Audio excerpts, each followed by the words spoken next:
नमस्कार, धर्म ज्ञान में एक बार फिर आप सभी का स्वागत है और मैं हूं आपके साथ कविता राणा। इस सावन में खास बात ये थी कि सावन की शुरुआत सोमवार से हुई तो सावन का समापन भी सोमवार के दिन ही हो रहा है और ऐसे में हरियाली और सोमवती अमावस्या को लेकर विशेष योग बन रहे हैं। 20 साल बाद सावन सोमवार पर हरियाली अमावस्या का संयोग बन रहा है और 20 जुलाई को पड़ने वाली सोमवती और हरियाली अमावस्या पर 5 ग्रह अपनी अपनी राशियों में रहेंगे। इस मौके पर पितृ श्राद्ध, दान, देव पूजा और पौधारोपण का क्या खास महत्व है और राशि अनुसार कौन सा पौधा लगाना चाहिए, ये जानने के लिए हमने वाराणसी के ज्योतिषाचार्य हरेंद्र उपाध्याय जी से बातचीत की और उन्होंने क्या कुछ बताया, आप भी देखिए। सोमवार के दिन श्रावण मास अमावस्या का दिन जो है हरियाली मनाया जाता है। हरियाली इस वर्ष जो है सोमवार और अमावस्या तिथि एक ही दिन पड़ रहा है। इसमें चंद्रमा और सूर्य दोनों ही कर्क राशि पर स्थित है। दोनों एक दूसरे के परम मित्र हैं और इसमें सर्वार्थ सिद्ध योग का और भी अन्य योगों का निर्माण हो रहा है। इस दिन जो है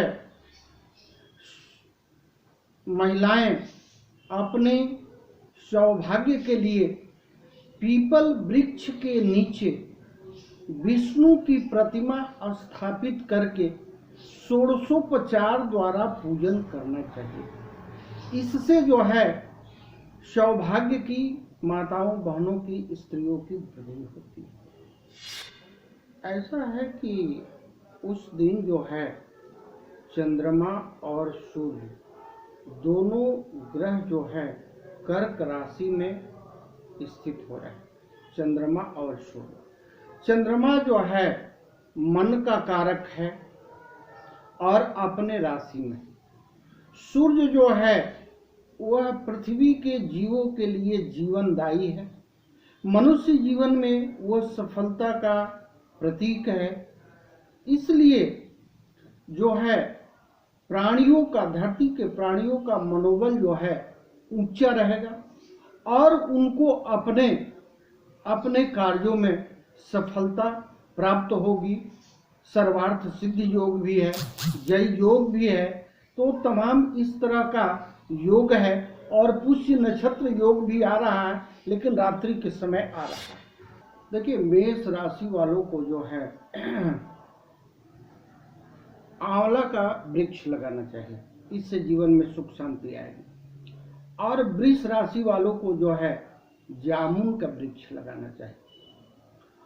मिथुन राशि वालों को खैरा का वृक्ष लगाना चाहिए और कर्क राशि वालों को पीपल का वृक्ष लगाना चाहिए।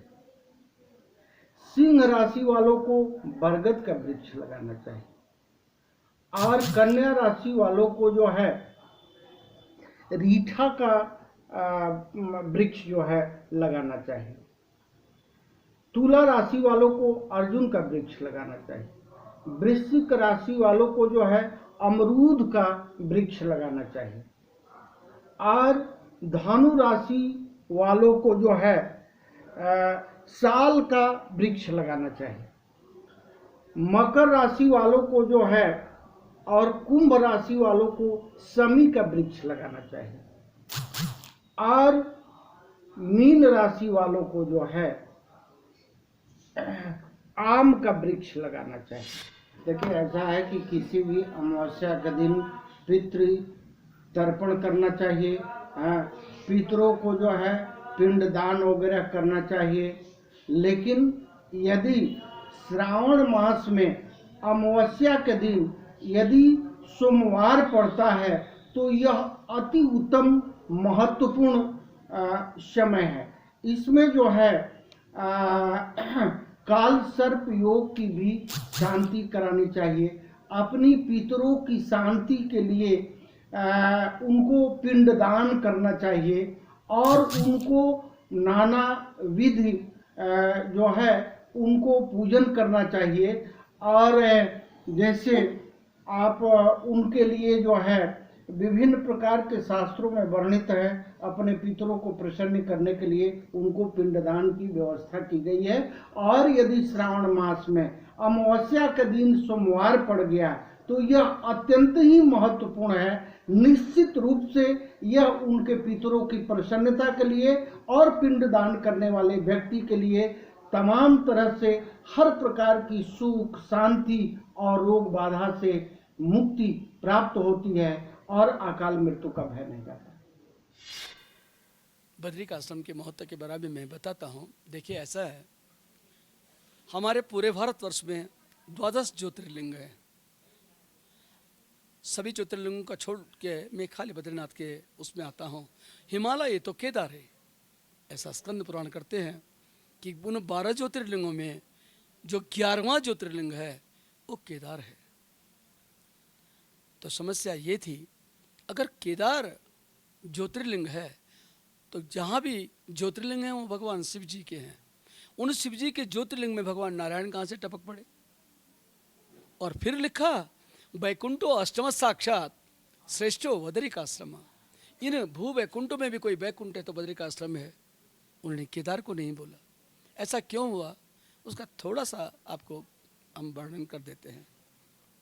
पहला तो ये है, ये भूमि भगवान शिव जी की थी और देवताओं की ये प्रार्थना हुई, हे नारायण, सतयुग में आपके दर्शन हुए तो चतुर्भुज रूप में हुए। त्रेता युग आया तो फिर भगवान का रामावतार हुआ। छोटे अन्य अंशावतार, कला अवतार, युगावतार बहुत हुए, लेकिन छोटे हुए। उनमें रामावतार सबसे बड़ा था। रामावतार अगर हो गया तो त्रेता में जिन लोगों ने जन्म लिया होगा उन्होंने भगवान श्री राम को देखा। त्रेता भी गया, तब आया द्वापर। तो द्वापर में लिखते हैं भागवतकार कि कृष्णस्तु भगवान स्वयं। प्रथम स्कंद के दूसरे अध्याय में वर्णन आता है कि भगवान कृष्ण जो हुए वे संपूर्ण कलाओं से हुए, 16 कलाओं के साथ हुए। पूरे भगवान के पूर्ण अवतार थे। तो द्वापर में जितने भी उन्होंने काम किए होंगे उसके बारे में लिखते हैं। एक श्लोक श्रीमद् भागवत के 11वें स्कंद के 4थे अध्याय में आता है, जहाँ पे लिखा है, नक्षत्रयाम कृतगाम चतुर्सप्त कृतो रामस्तो है गय कुलाप्य वर्गवग्नि सुब्धिम वंद दशवक्रमहंस लंकम सीतापतिर्जयति लोकमलग्न कीर्ति। मतलब सत्युग का अंत आया तो महाराज परशुराम जी ने पूरी पृथ्वी नक्षत्रयाम कर दी, बिना कृत्यों के कर दी। 21 बार उनका विध्वंस किया। इस प्रकार सत्युग गुजर गया।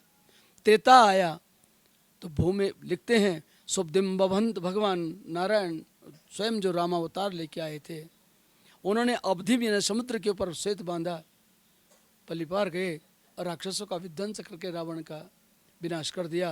उनकी अलगन निष्कपट कीर्ति आज भी फैली है। ऐसा आया त्रेता। अब आया द्वापर।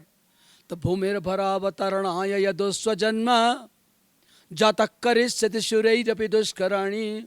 देवताओं ने भी जिस कार्य को नहीं किया वो काम भगवान कृष्ण ने किया। ऐसा द्वापर आया। अब लिखते हैं, जब 3 युग तक दर्शन हो गया, चौथा युग आने का है, तो लिखा है उसमें कि बदिर्विमोहयति यज्ञ कृतो ददर्घन। जब ऐसा कलयुग आएगा जिसमें कोई भी अच्छी तरह बात न कर सके, उल्टे उल्टे काम होंगे, तो भगवान का फिर अवतार होगा और वो भूमि का भार उतार देंगे। लेकिन जब होगा तब होगा, तो देवताओं का यही प्रश्न था, जब होगा कल के अवतार तब होगा, तब तक तो आधा संसार समाप्त हो जाएगा। तो महाराज ऐसा करो, आपको कैसे बिलीव करेंगे लोग, कैसे विश्वास करेंगे कि भगवान थे भी या ये अवतार सही थे या गलत थे। उनकी बात को सुन करके भगवान यही सोचने लगे, ए देवताओं, समय आएगा मेरा भूमि पर अवतार होगा और वहाँ आप मेरे को देखोगे। तो सतयुग में जो पहला अवतार हुआ नर नारायण अवतार, परंपराओं गत में वो चौथा अवतार है, वही नर नारायण अवतार यहाँ आया तब के लिए। तो वो नर नारायण अवतार इस ढंग से था कि जितने भी अवतार आज तक हुए सब चले गए, लेकिन नर नारायण अवतार भगवान का जो हुआ वह आज भी है। योद्यापि चाष्टमुनि वर्ज्य सेवितांग्री, श्रीमद्भागवत के 11वें स्कंद के 4थे अध्याय में 10वें श्लोक में ये वर्णन आया, वे आज भी यहाँ पे निर्द्वंद होकर तप कर रहे हैं। लेकिन कैसे उन्होंने तप किया ये मैं आपको समझाना चाहता था।